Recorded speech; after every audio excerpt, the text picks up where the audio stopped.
Uma boa tarde, espero que estejam todos bem. O tema de hoje, como estávamos a ver, é efetivamente informação digital, informática digital, que é, no fundo, o principal asset de uma empresa aos dias de hoje e, de facto, que riscos é que estão inerentes a esta informação,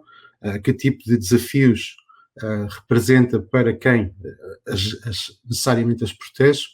e a que tipo de ataques ou que tipo de riscos está exposta. Começo então por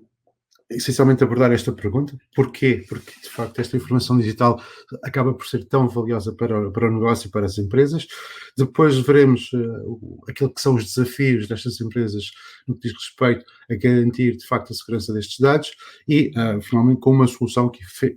eventualmente, vos trará algum tipo de respostas para as questões colocadas. Bom, começamos por dos requisitos mais importantes quando se fala de informação digital. Não vou desenvolver muito o tema, imagino que todos nós, nos últimos 2 anos, tínhamos ouvido bastante falar sobre aquilo que é o RGPD e, de facto, ao que obriga. Gostaria, no entanto, de salientar aqui algumas coisas, nomeadamente 4 artigos muito importantes no que diz respeito à segurança de dados pessoais, especificamente. Um deles, o artigo 32, que efetivamente obriga as empresas a implementar um processo que visa avaliar, de facto, a efetividade das medidas de segurança, quer a nível técnico, quer a nível administrativo, implementadas para garantir a segurança de dados pessoais, quer durante a sua utilização, quer mesmo durante o seu processamento. Outro bastante importante, artigo 33, que efetivamente obriga as empresas a reportar todos os detalhes relativos a um data breach em que estejam envolvidos, portanto, que tipo de dados pessoais foram afetados, o que é que efetivamente aconteceu, que tipo de acessos ou que tipo de ações foram feitos sobre estes dados pessoais e, eventualmente, também onde eles estão localizados. Okay? Artigo 35, que foca essencialmente no controle completo ou implementa ou regula a obrigação de termos um controle completo sobre aquilo que são os riscos que dizem respeito à privacidade de dados pessoais das pessoas que efetivamente constituem essa empresa e, regra geral, quer dizer, todos nós já sabemos, multas pesadíssimas, até 20 milhões de euros ou 4% do turnover de uma empresa e que, portanto, cria aqui uma situação de obrigatoriedade de cumprimento deste tipo de regulamentação. Ora, este é eventualmente um dos principais ou o principal desafio no que diz respeito a cumprir a regulamento e cumprir com que haja efetivamente uma proteção de dados pessoais, mas existirão outro tipo de perdas, ou seja, se não o fizermos, as consequências não serão apenas multas. Um conjunto delas tem que ver exatamente com a credibilidade que passamos para o mercado. Portanto, uma empresa que seja alvo de um data breach, tipicamente está desde logo associada a uma publicidade negativa e estima-se que poderá ir até cerca de 50% da perda dos seus clientes. Okay? Havendo um data breach, é necessário de facto corrigi-lo, é necessário remediar, é necessário avaliar tudo aquilo que ocorreu e também significam custos. Portanto, a questão de o número de recursos internos que teremos que alocar para corrigir esse data breach, para perceber o que se passou, para implementar novas políticas de segurança com vista a estarmos mais protegidos no futuro, acrescentam de facto custos enormes às empresas, bem como a própria interrupção de negócio. Muitas vezes existe efetivamente uma interrupção de negócios. Tivemos durante o ano de 2020 alguns exemplos em Portugal, nomeadamente ao nível de empresas energéticas, em que, não havendo uma interrupção naquilo que foi a produção de energia, houve efetivamente uma interrupção de todos os projetos que estavam a decorrer com entidades externas à empresa. De forma que, no fundo, não estamos só a falar aqui em cumprimento daquilo que é o RGPD, nas multas que estão associadas a esse incumprimento, mas sim uma série de casualísticas que significam, de facto, bastante impacto nas empresas. Temos aqui alguns exemplos, não irei falar sobre eles todos, obviamente, mas talvez o mais importante, uma multa na ordem dos 50 milhões de euros à Google, após ter sido alvo de um data breach em que cerca de 5 milhões de passwords, ou passwords respeitantes a 5 milhões de utilizadores, foram de facto breached, foram publicadas em sites, nomeadamente fóruns de dark web russos, e que de facto colocaram aqui algum tipo de fragilidade naquilo que era a proteção de dados dos próprios utilizadores. Evidentemente que, do ponto de vista do utilizador, existe depois aqui algum tipo de questão relacionada com a própria password em si, mas no fundo, digamos que a própria base de dados relativa a passwords, ainda que algumas delas tivessem já efetivamente mais de 3 anos, eram passwords que nem estavam em atividades antigas, dão de facto aqui uma base de dados de conhecimento aos atacantes bastante importante na hora de facto definirem novos alvos ou novos métodos para um ataque. Avançando, outro indicador extremamente importante prende-se com o número de registros que anualmente acabam por ser roubados. E falamos aqui num exemplo extremamente significativo, uma empresa Apollo, no fundo uma empresa que reúne em si, no seu negócio, inteligência relativa a vendas, ou seja, base de dados enormes de clientes que são depois analisadas, são depois catalogadas e que efetivamente são vendidas para um fim de venda e que foram de facto roubados cerca de 9 mil registros, qualquer coisa como estamos a falar, qualquer coisa como 200 milhões de contactos relativos a mais de 10 milhões de empresas e que foram posteriormente utilizadas para novos ataques, com novos alvos, com novos conhecimentos. Outro exemplo extremamente conhecido é o exemplo do LinkedIn, onde efetivamente cerca de 165 milhões de contas foram atacadas e foram recolhidos dados pessoais relativamente aos utilizadores destas contas e que, mais uma vez, foram a posteriori encontradas à venda em marketplaces da Dark Web. Aqui outro ponto em comum, de facto, a fraqueza ao nível da password do utilizador terá sido um dos indicadores ou uma das técnicas utilizadas pelos atacantes para conseguir efetuar esta exploração. Mais interessante, eventualmente, será uma análise por vetor de indústria, ou seja, que vetores de indústria sofreram mais com roubos de informação, roubos de dados pessoais. Aqui, mais do que os números em si, e em primeiro lugar vem claramente o vertical de saúde, dizer-vos que comparativamente, por exemplo, a 2015, 5 anos antes, os principais vetores que cresceram terão sido exatamente o vertical da saúde, o vertical da tecnologia e o vertical da indústria. São verticais que cresceram mais de 10%,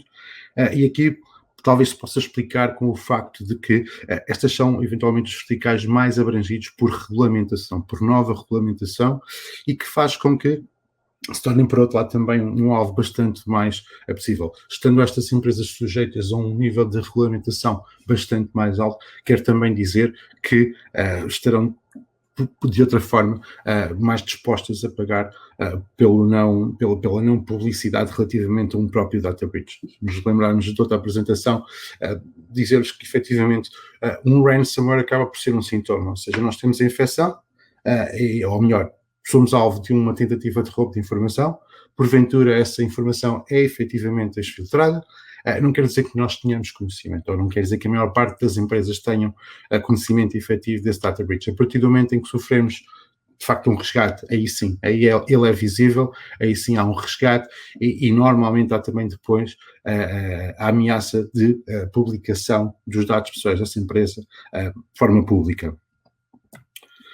Ora, do ponto de vista das empresas, efetivamente, quais são os grandes desafios naquilo que é a proteção de dados pessoais? Ora, começo exatamente por um dado, que é que métodos, ou de que forma é que as empresas têm realmente visibilidade daquilo que são fecheiros que contêm dados pessoais. Ora, um questionário levado a cabo por uma consultora, Phenomenon, questionam uma série de utilizadores ou de empresas e perguntam simplesmente de que forma ou que tipo de método é que utilizaria para inventariar informação e, dentro desse inventário, perceber quais desses dados, cheios de dados, conteriam efetivamente dados pessoais identificáveis. 59% dos inquiridos responderam efetivamente que o processo é manual, portanto, ainda baseado em força humana, uma equipa de técnicos de facto a inventariar computador a computador, eventualmente, e esse registro feito através de um simples Excel. Por outro lado, daquela que foi a informação inventariada, dos tais 59%, apenas 50% desses dados tinham, portanto, puderam identificar com certeza fecheiros de dados que continham informações pessoais. Outra questão muito interessante e relevante é a que atribuem a estas empresas a razão pela qual não conseguem, de facto, inventariar toda a informação de forma mais ágil. A principal resposta é, efetivamente, falta de recursos e falta de força humana, falta de pessoal. Portanto, uma realidade também bastante transversal, não só aquilo que é a realidade da IT em Portugal, mas também em todo o mundo. Avançando, falamos sempre aqui, ou maioritariamente, em 80% dos casos, falamos sempre em informação não estruturada. Diferenciar aqui aquilo que é informação estruturada, tipicamente informação estruturada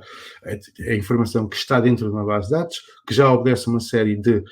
regulamentações, que tem também uma série de mecanismos de segurança associados. Informação não estruturada são os típicos fecheiros de dados, portanto, Office, TXTs, PDFs, que circulam de forma mais ou menos livre por todos os nossos dispositivos na empresa, desde desktops, mobile phones, ou o que for, e de facto, e tendo em atenção o contexto atual de home office, em grande parte do caso, portanto, de facto, torna-se ainda mais difícil perceber exatamente onde estão os meus fecheiros de dados, primeiramente, e depois quais deles é que têm informação pessoal identificável e, efetivamente, o que é que acontece a essa informação? Quem é que acede, quem é que não acede, que tipo de ações são feitas, existe algum tipo de exfiltração a ocorrer, não existe? Portanto, são questões, de facto, extremamente difíceis de responder, dado todo este contexto, e, para além disto, estima-se que, de ano para ano, o crescimento naquilo que é informação não estruturada esteja na ordem dos 40%, sendo que 80% de todos os dados que temos, tipicamente, numa empresa, são dados não estruturados. Ora, isto dificulta, por outro lado, digamos que a capacidade que temos de monitorização, quer dos nossos próprios empregados, quer mesmo qualquer tipo de parceiro de negócio com quem estejamos digamos que a operar. E, por outro lado, dificulta também a capacidade de implementar ferramentas que me possibilitam, por um lado, uma descoberta de informação, por outro lado, uma monitorização de todo o tipo de atividades que é feita por parte dos utilizadores. Outro desafio extremamente importante é exatamente as ameaças. Ameaças quer externas, quer internas.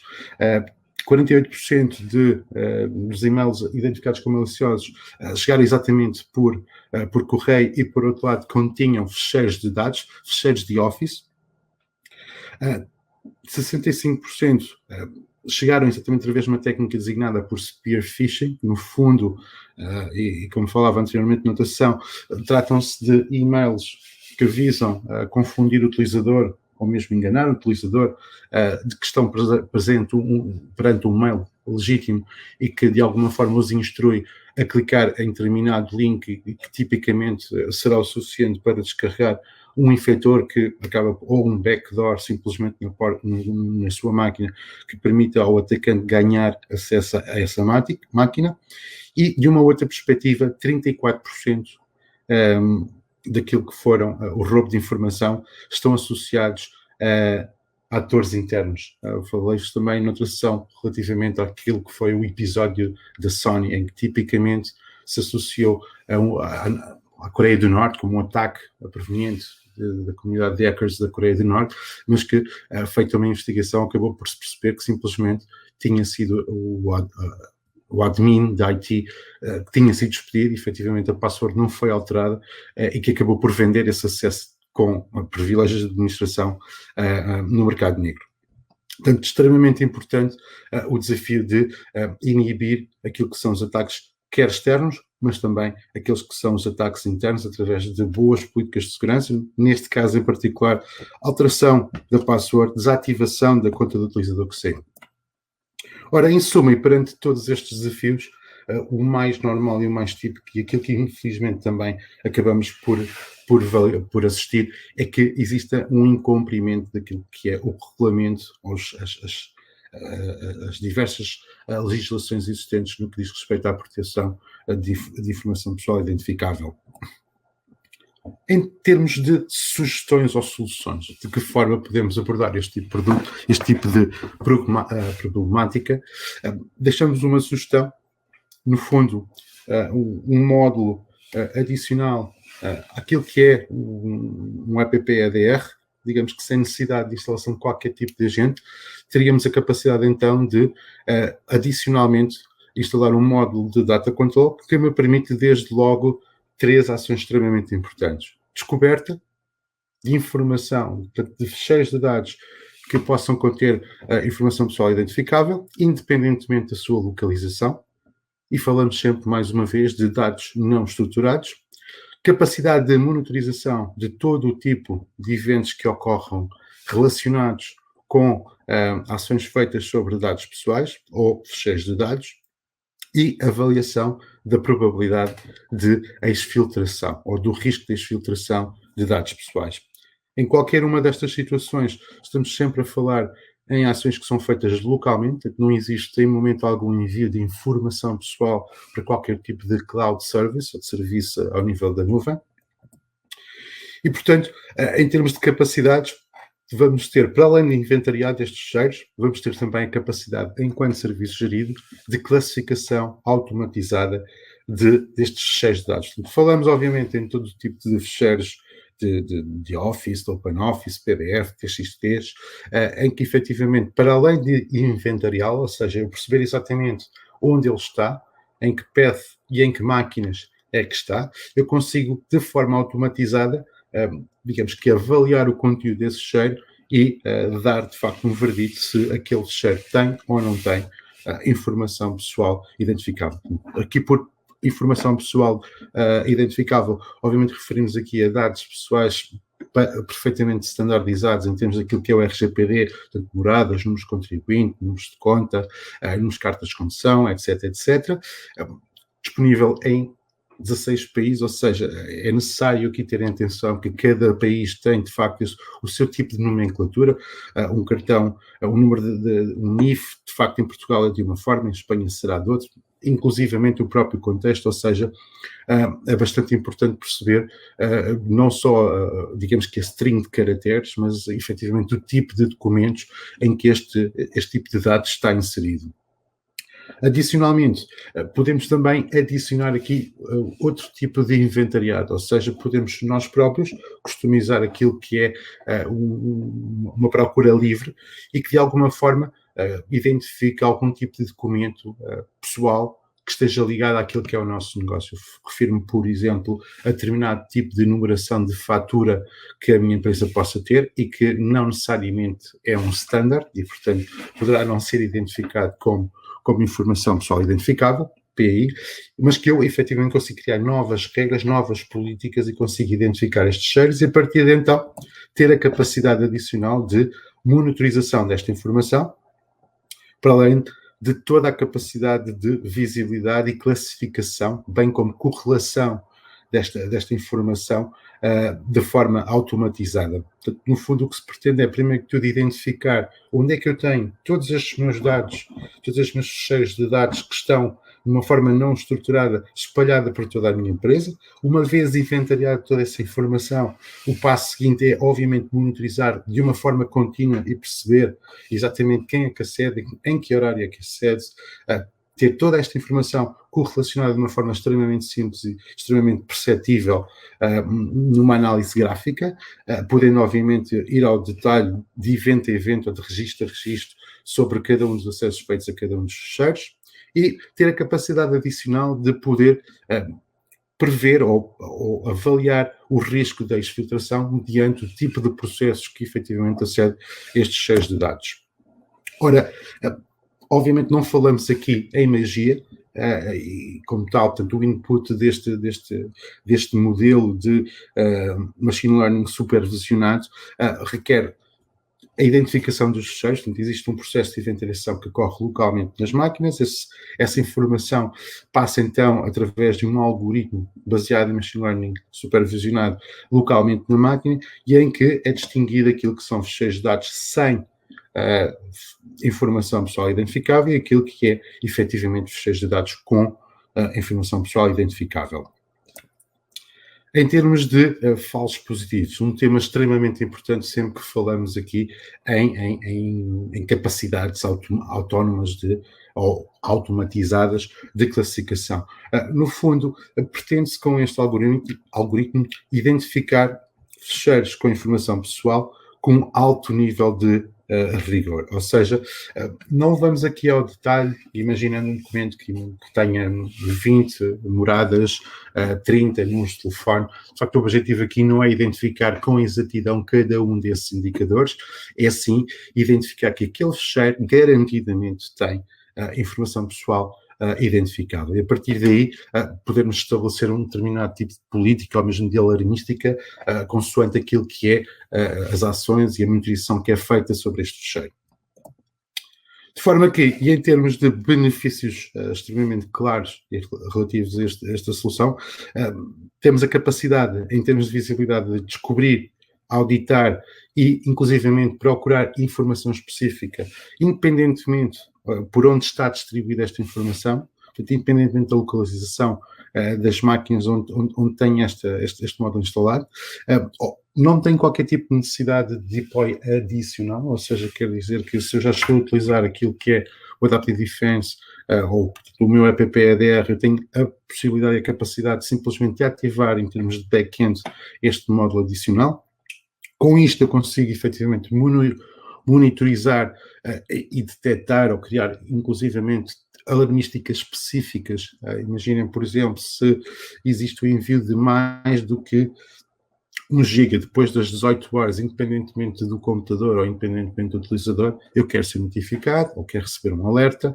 indicando efetivamente qual é o utilizador, indicando efetivamente qual é a máquina, qual foi a quantidade de dados enviados, que fecheiros é que foram enviados. Portanto, tudo isto é possível de monitorizar e, inclusivamente, de alertar. De uma perspectiva muito particular da RGPD, é extremamente simples e, em termos de correlação, dar indicações, extrair informação que prove e que comprove efetivamente, que controle e que sei exatamente onde está toda a minha informação, poder informar efetivamente num caso em que existiu um incidente de segurança ou uma tentativa de data breach, eu consegui perceber exatamente o que é que foi efetuado, que dados é que foram cedidos, que ações foram feitas sobre esses dados, de que utilizadores, etc, etc. Okay? E decidir, em termos de alteração daquilo que é a política de segurança, em conformidade com aquilo que é a minha realidade, com aquilo que é a visibilidade que eu tenho sobre a minha rede. Por último, um tópico, e provavelmente tentando adivinhar um pouco algumas das vossas questões, poderá sair a pergunta de que esta é uma solução da DLP? Ora, a resposta é não. É um módulo, de facto, que visa auxiliar os nossos clientes naquilo que é o desafio de cumprir a regulamentação do RGPD, nomeadamente no que diz respeito aos itens e aos regulamentos que dizem respeito à segurança informática, que dizem respeito àquilo que são dados pessoais, de forma que faz com que também tenha algum tipo de vantagens, terá algum tipo de limitações em termos daquilo que é a granularidade efetiva de uma solução de DLP, mas que de forma extremamente objetiva tem vantagens como o custo de instalação ou digamos que aquilo que, em termos de requisitos, quais seriam para proceder à instalação. De facto, aqui o único requisito é coexistir já aquilo que é a proteção da AD 360, da Adaptive Defense e da Adaptive Defense 360, comparativamente àqueles que são os requisitos típicos de uma instalação de DLP que necessita tipicamente de uma plataforma servidora, uma base de dados tipicamente, etc, etc, etc. Depois, por outro lado, aquilo que é o custo de ownership da solução ou aquilo que é o custo de manutenção da própria solução. Portanto, estamos aqui praticamente a falar de zero. Em termos de configuração, um produto extremamente simples de configuração. Uma vez efetuado o deployment, aquilo que eu tenho é, no fundo, visibilidade. O modelo, como vos expliquei, é um modelo que visa essencialmente identificar com um alto nível de confiança, portanto, tipicamente não tem aqui falsos positivos, versus uma solução de DLP que normalmente tem serviços associados na mesma ordem de grandeza que o próprio custo da solução, que tipicamente demora número bastante tempo a ser implementada, configurada e mantida, e uma solução que normalmente tem, de facto, necessidade de uma manutenção contínua. Ou seja, é necessário, de facto, fazer um tagging de toda a informação, é necessário continuamente estar a monitorizar e validar esse tipo de tagging ou de classificação de informação, de forma a que ela seja efetivamente eficiente. E, no fundo, em termos de falsos positivos, como já vos tinha dito, uma solução que tipicamente não tem falsos positivos, portanto, todos os fecheiros que identificamos como contendo informação pessoal identificável efetivamente o tenham. Para além de que, por todas estas razões que enunciei, em termos de investimento, são de facto soluções completamente distintas em termos de modelo, também em termos de custo. Com isto, e no fundo de forma bastante sucinta, era o que tinha para vos apresentar.